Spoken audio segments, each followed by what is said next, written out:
We are Cactus Wrestling. Make sure you hit that like button and subscribe so you don't miss out on future videos.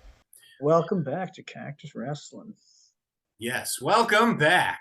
Today we'll be talking about Gable Steveson and his non-return to NCAA wrestling, which is very disappointing for, I think, everyone involved. Maybe WWE is happy with their decision to not allow him to, but I think all wrestling fans out there were very disappointed to see that that's what's holding him back, and that's what's stopping him from returning to his last year of eligibility. It was probably one of the biggest teases. I mean, that Gable's return was a lightning rod for, for a blip really in the wrestling world. Yeah. Everyone was talking about it. And then, it's like, well, what's his decision going to be? Where's he going to go? And then there was the Iowa hype. It's like, oh my God, he's in the Iowa room. And people are, even us, we're like, what's going to happen to Cassiope? Is he going to transfer? What's going on? Yeah, and a lot of speculations just for Gable to be like, oh yeah, like I was visiting my girlfriend in Iowa and I just popped in the room. And then for WWE to be like, yeah, he's actually not returning to college. He's now out of eligibility. The big thing that I'm wondering now, is he going to be able to wrestle in the Olympics? Is he going to be able to wrestle at Worlds? Oh. All this, I mean. Oh, that's actually a good point. Yeah, like if WWE isn't allowing him to use his last year of eligibility, are they going to allow him to wrestle in the Worlds? Are they going to allow him to wrestle at Olympics? That's an interesting. Because in my mind, at least, Gable's risk of injury in college is so much less than his risk of injury for the Worlds or the Olympics, because he's really just, a man amongst boys in the college scene. He's toying with these guys. I mean, no one's close to him. With the college schedule, he can, wrestle as many or as few matches as he really wants. That's but true. For the world rankings, you have to have your ranking series. You have to have your world team trials. You have to have the Worlds, the Olympics. I mean, these are not easy tournaments. These are you got the best in the hardest world. One in the world. Yeah. So if WWE is afraid to take the risk to put him back to college, I almost wonder, are they afraid to take the risk to let him go wrestle at the World and Olympic Games? But to play devil's advocate for it, what is Gable building his career on? It's very similar to the Kurt Angle shtick. I'm a gold medalist. I think it would behoove them to say he doubled down. He's one of the only ever two-time Olympic gold medalists, potentially if he wins it. That's a huge thing for WWE to stake their flag on. And that's true. Really continue to build. That could have been their angle. They might be like, go get another world title, go get an Olympic title. Yep. It's going to help build awareness of you and build your brand as a WWE wrestler. Building the Gable brand. I know, back to the college scene for a second, as a Penn State fan, I was like, dang, he's coming back, because I really was like, this is Kirk's year, God willing, we'll see what happens. But it completely changes the team race again for the negative. If you're a big fan out there, and I love Penn State and I love winning, but it isn't maybe as fun for some people in the sport, where it's like, hey, it's nationals, NCAA's is already wrapped up by day 2. Like the winner's already been decided. Right.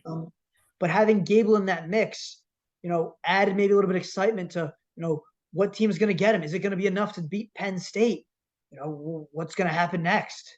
Yeah, no, it definitely had an it factor to it. Like, who knows? A lot of different things could come into play depending on what team picked him up, especially if it was one of those top 5 teams and they got it. Then maybe that helps them get into the mix to get Penn State at least a little worried about winning the title.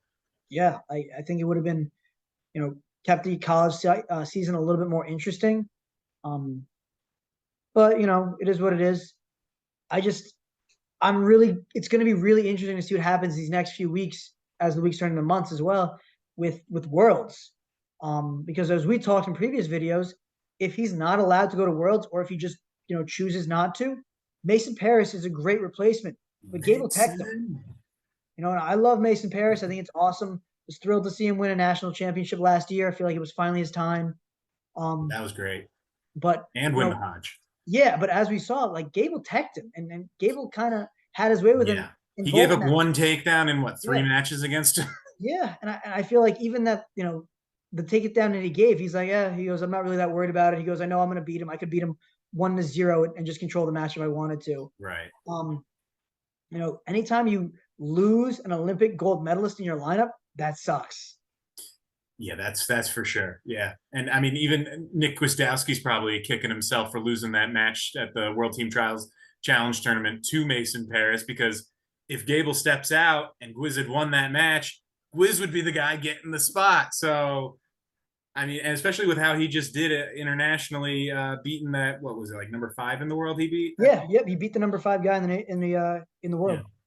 Yeah. So, like, I mean, Gwiz would have been a pretty solid option had he been able to get the win over Paris. And then, I mean, Paris, I think, is definitely primed to potentially medal come this world cycle if he's the one that ends up going out there instead of Gable. But I mean, a lot of questions here with Gable. I mean, I'm kind of hoping for Team USA's sake that Gable is able to compete.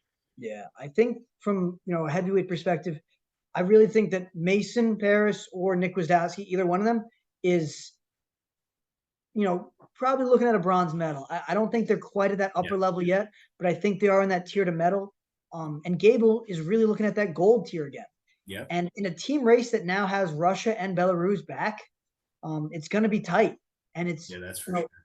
As Team USA fans, like obviously we want to win, but we appreciate good wrestling. But at the end of the day, like this is the world stage. We want to be the best, and to be the best, you got to beat the best, and to beat the best, you have to have the best. And losing Gable could be a huge, a big blow to Team USA, unfortunately. Yeah, because no, Team USA has 2 guys that have medaled in the world before. Gwiz has taken bronze before, and Gable's won it, and Paris is untested in the world. So I mean, the 2 guys that you'd think you'd want in there the most might not even be the guy. That's what I'm saying. I mean, it's going to be crazy, and it just shows the depth that Team USA has. But the Gable factor just can't be ignored. Yeah. It's going to be really, really interesting to see what happens with WWE. And I know that, like, I don't know WWE history too well. I'll be honest. If you're a WWE fan out there, I'm sorry. I know Kurt Angle was big with the gold medal, and it would have been interesting to see, like, hey, if Kurt Angle won the spot and had the opportunity to go back to Worlds or the Olympics, how would the WWE have handled it back then? Oh, yeah, that's true. Because I feel like this is unique territory. They've had another gold medalist. Kurt Angle is one of the biggest WWE stars of all time. Yeah. But never someone so young like Gable where it's like, hey, I can actually potentially go win 2 more, 1 world, 1 Olympic. Again. I mean, if really he's stuck with wrestling, he could win a lot more than just that. Like, yeah, it's a whole nother topic for another video. But the financial situation with USA Wrestling is not easy. Granted, it's gotten a lot better, and Ben Askren even talks about this, and Jordan Burroughs even saw this. How it's shifted over the years, where you'd have to do tons of camps and clinics just to make extra money. Where these guys now have a livable wage. Yeah. But when WWE calls and says, "Hey, we're going to give you a multi-million-dollar contract to, fake wrestle," yeah, I mean that's hard. That's hard to turn down. Yeah. I understand that.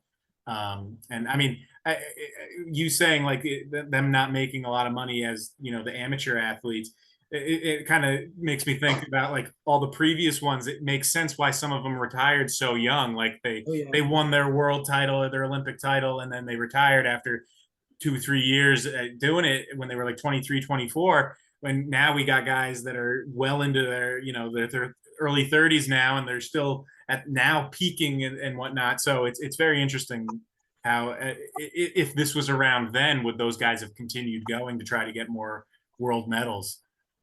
Yeah, I mean, I don't know if you guys, big wrestling fans out there, might have seen the movie Foxcatcher. So at the beginning of it, Mark Schultz, younger brother of Dave Schultz, also a world champion. He's like talking at, holding his gold medal, and he's speaking to like a crowd of like no one. So many of these guys had, had a hard time making ends meet, where, I mean, the Schultz brothers were wrestling in like a high school gym. Yeah. Between open practices. Like the sport has evolved so much. Like these guys had no money. It's why we saw so many guys go to WWE. Go back then, like MMA route is that it was a chance to showcase your skills and actually get some money. They were almost like prize fighters back in the day with wrestling, and now that the system is a lot better, it sucks to see that we're losing another young talent, and even another young one like Tamara Mensah-Stock.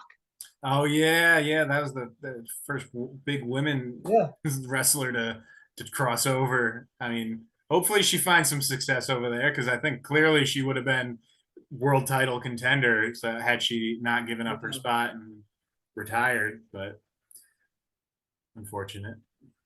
So yeah, give us your thoughts. Let us know. We're always interested. yeah, I'd love to hear. What do you guys think if Gable wants to go to Worlds? Do you think WWE will let him, or do you even think WWE has a say in it? Yeah, I'd love Gable to just see. do what he wants. Yeah, I mean, at what point does USA Wrestling say, "Hey, like we're gonna step in and this is happening," or does WWE say, "Hey, we're stepping in and it's not happening"? How do you think it's all going to shake out? What do you think about Gable not returning to college? Sucks that he's never going to be a 3-time national champion. As one of the best heavyweights ever, it's a third and 2 championships is pretty dang good, no matter who you are. But when you're Gable Steveson, he wanted to be undefeated. He wanted to be just like Kale.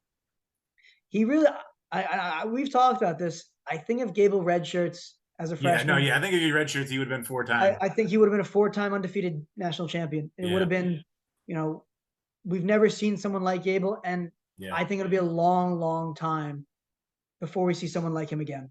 So, let us know what you guys think. Do you love Gable? Do you hate Gable? Let us know all the comments down below. Thanks for watching. We are Cactus Wrestling, and we'll see you next time on our next video.